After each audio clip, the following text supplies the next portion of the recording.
नमस्कार। अक्सर ऐसा होता है ना कि जो सबसे बड़े जवाब होते हैं उनकी शुरुआत एक बहुत ही सीधे साधे सवाल से होती है।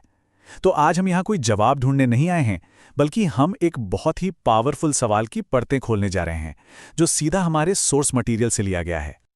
देखिए, कुछ सवाल ना सिर्फ शब्द नहीं होते, वो एक चाबी की तरह होते हैं। एक ऐसी चाबी जो भारत के इतिहास और राजनीति के सबसे उलझे हुए, सबसे ज्यादा बहस वाले दरवाजों को खोल देती है। और ये है वो सवाल, एक ऐसा सवाल जो दशकों से चर्चाओं का, बहसों का और यहां तक कि संघर्षों का भी केंद्र बना रहा है। दिखने में कितना सिंपल है ना? पर इसकी सादगी के पीछे एक बहुत गहरी, कॉम्प्लेक्स कहानी छुपी है। तो इतना बड़ा सवाल है ये, इसे समझने का सबसे अच्छा तरीका क्या है? चलिए इसे इसके बेसिक हिस्सों में तोड़कर देखते हैं। तो सबसे पहले हम पहले शब्द को ही पकड़ते हैं, अनुच्छेद। अच्छा, जब हम ये शब्द सुनते हैं, अनुच्छेद या इंग्लिश में आर्टिकल, तो दिमाग में क्या आता है?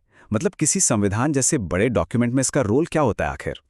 अगर बिल्कुल आसान भाषा में समझे ना, तो ये किसी बड़ी किताब का एक चैप्टर या एक पैराग्राफ जैसा है। बस एक नियम, एक हिस्सा जो एक बहुत बड़े स्ट्रक्चर के अंदर फिट होता है।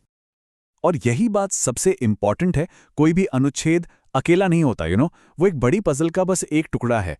तो अगर हमें उस एक टुकड़े को समझना है, तो हमें पूरी पजल को, उस पूरे डॉक्यूमेंट को देखना पड़ेगा जिसका वो हिस्सा है। ठीक है, तो अनुच्छेद का मतलब समझ आ गया। अब सवाल के दूसरे हिस्से पर आते हैं, वो संख्या 370। ये सिर्फ एक नंबर नहीं है, ये एक पहचान है। सोचिए, एक स्पेसिफिक एड्रेस की तरह जो हमें सीधा एक खास कानून या प्रोविजन तक ले जाता है। और बस यहीं पर अगला सवाल खड़ा हो जाता है। 370 ठीक है, पर 370 किसका, किस किताब का, किस डॉक्यूमेंट का? यही सवाल हमें आगे बढ़ने पर मजबूर करता है। तो ये नंबर जो है ना, ये एक ट्रेजर मैप पर लगे एक्स के निशान की तरह है। ये हमें एक बहुत बड़े कॉम्प्लिकेटेड लीगल डॉक्यूमेंट में सीधा उस जगह पर पहुंचा देता है जिसे हम ढूंढ रहे हैं। तो ठीक है, हमने सवाल के टुकड़े टुकड़े तो कर लिए। अब इन टुकड़ों को जोड़कर जवाब तक पहुंचने का एक रास्ता बनाते हैं, एक रोड मैप तैयार करते हैं। देखिए, किसी भी अनुच्छेद को समझने का ये एक बहुत ही लॉजिकल स्टेप बाय स्टेप तरीका है। स्टेप 1, पता लगाइए कि वो किस डॉक्यूमेंट का हिस्सा है। स्टेप 2, उसके पीछे का हिस्टोरिकल और लीगल कॉन्टेक्स्ट समझिए, मतलब वो क्यों बनाया गया था। और फाइनली स्टेप 3, उसमें जो शब्द लिखे हैं उनका एनालिसिस कीजिए। और एक बात याद रखिए, ये प्रोसेस सिर्फ इसी एक सवाल के लिए नहीं है, ये तो एक ब्लूप्रिंट है, एक तरह का फ्रेमवर्क है जिससे किसी भी कॉम्प्लेक्स टॉपिक की गहराई तक जाया जा सकता है। पर एक मिनट, ये सब इतना मैटर क्यों करता है?